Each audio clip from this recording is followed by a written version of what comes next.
As the first light of a new dawn touched the endless primordial sea, the restless waves grew strangely calm. Golden light spread across the silent waters as though the world itself had paused. Then, where the divine essence of Uranus had drifted into the boundless ocean, delicate white foam began to gather. It shimmered with an otherworldly radiance, swirling gently upon the surface, while deep beneath the sacred waters, something unlike anything the cosmos had ever known was beginning to awaken. Then, the sacred foam began to part. From its radiant embrace, a divine presence slowly emerged. She rose gracefully from the endless sea, untouched by time, untouched by mortality. Born not from a mother's womb, but from the divine essence of Uranus, carried across the primordial waters. As the golden light of dawn embedded her, the heavens, the sea, and the living earth itself stood in silent witness. Never before had creation beheld such perfect beauty.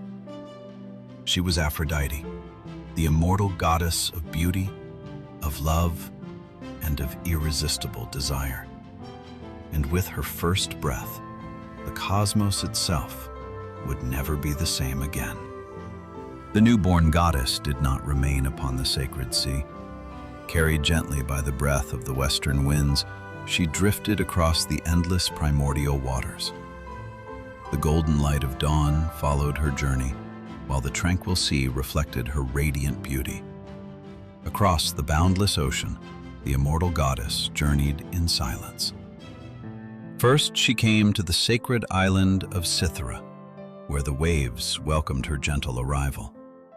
Yet this was only the beginning. Guided once more by the eternal sea, Aphrodite continued her divine voyage until at last she reached the sacred shores of Cyprus. There, the destiny of the goddess of love was only just beginning. At last, the newborn goddess stepped upon the sacred shores of Cyprus, and the earth answered. Wherever her immortal feet touched the ground, fresh grass sprang forth from the barren soil. Delicate flowers blossomed in her wake, transforming the silent shoreline into a place of living beauty. It was as though Gaia herself welcomed the arrival of the goddess of love. From that sacred moment, the world would never again be without beauty. But Aphrodite did not walk alone. From the very moment she entered the world, two ancient divine powers followed in her footsteps. Eros, the irresistible force that binds hearts together and gives rise to love among both gods and mortals. And Himeros, the spirit of longing, the silent desire that awakens within every soul. Wherever Aphrodite journeyed, they journeyed beside her. Together, they became inseparable powers, shaping love, desire, attraction, and the deepest emotions that would forever influence the fate of the cosmos. From that day onward, neither gods nor mortals could ever escape their divine influence. With the fall of Uranus, an age of fear finally came to an end. The endless cries of the Sky Father faded into silence. For the first time since the birth of creation, Gaia stood free beneath an open and peaceful heaven. No longer imprisoned by their father's tyranny, the mighty Titans emerged from the depths of the earth, stepping into a world they had never truly known. Across the newborn cosmos, mountains stood undisturbed, rivers flowed in peace, and the heavens themselves seemed calmer than ever before. Yet beneath that fragile peace, destiny was already weaving another chapter. For among the Titans, one ruler would soon rise above all others, and his name was Cronus. As the world entered a time of peace, the Titans turned their eyes toward a mountain unlike any other. High above the newborn earth stood Mount Othrys, a place of towering cliffs, ancient stone, and endless skies. It was here, far above the rivers and forests below, that the Titans would gather to shape the future of the cosmos. The age of hiding had ended. The age of the Titans had truly begun. From the heights of Mount Othrys, the Titans began to shape a new order. There were no crowns, no ceremonies, and no kingdoms as later generations would know them. There was only strength, loyalty, and the unshakable trust of those who had fought together. Among them, one Titan stood above the rest.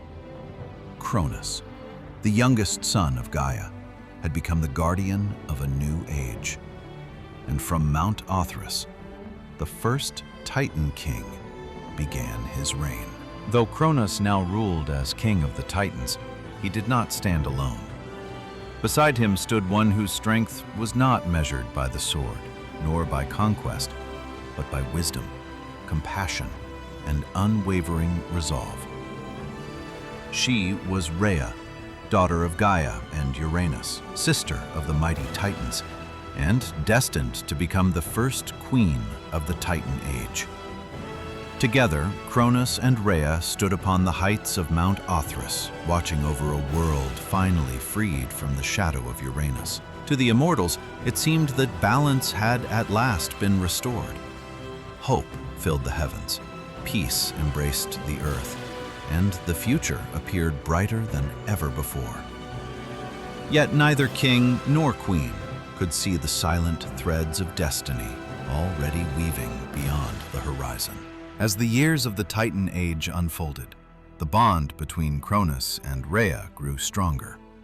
They ruled not through fear, but through unity, standing together as king and queen of the Titans. Their union marked more than the joining of two mighty Titans. It marked the beginning of a new divine bloodline, a generation that would one day surpass every god who had come before. Though neither Cronus nor Rhea could yet know it, the future of the cosmos now rested within their house. From their union would come daughters and sons, whose names would one day echo through every corner of Greek mythology. But for now, the world knew only peace, and the king and queen believed that their reign would endure forever. While the Titans celebrated the dawn of their glorious age, one immortal remained untouched by triumph. Gaia, the eternal mother, stood in silence.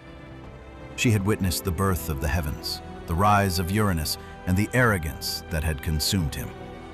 She had watched a son overthrow his father, believing that victory had ended the cycle. But Gaia knew the destiny is never broken. It only waits for another generation. As the winds whispered across the mountains and the ancient forests stood motionless beneath the fading light, the Mother of Earth felt something, unseen, unheard, yet impossible to ignore. Far beyond the joy of the Titan kingdom, the threads of fate had already begun to tighten. And though Cronus sat proudly upon his throne, he could not see that history was quietly preparing to repeat itself. But even as the Titan kingdom stood at the height of its glory, the past had never truly disappeared. Long before Cronus had claimed the throne, before the Golden Age had begun, a voice had already spoken. It was the voice of Uranus, the ancient Sky Father. Cast down by his own son, stripped of his dominion, yet unbroken in spirit. As the heavens closed behind him, Uranus uttered words that would outlive kings, outlive kingdoms, and even outlive the Titans themselves. He declared that no ruler who seized power through violence could ever escape the judgment of destiny. Just as Cronus had risen against his father, so too would one day a son rise against him. Those words were not merely a curse. They were the law of the cosmos itself. And from that moment onward, the fate of Cronus had already been written. The Golden Age had begun. But destiny was already at work. Within the house of Cronus, a new generation waited, and with their first breath, the ancient curse of Uranus would awaken once again. The age of the Olympians was about to begin. Hello, everyone! Wow, we've officially reached 10 subscribers. From the bottom of my heart, thank you so much. Every like, every comment, every subscription means more than you know. This is just the beginning of our journey through the world's greatest myths. I can't wait to share many more epic stories with all of you. So, thank you for believing in mythic primordial. Let's keep growing together. See you in the next episode.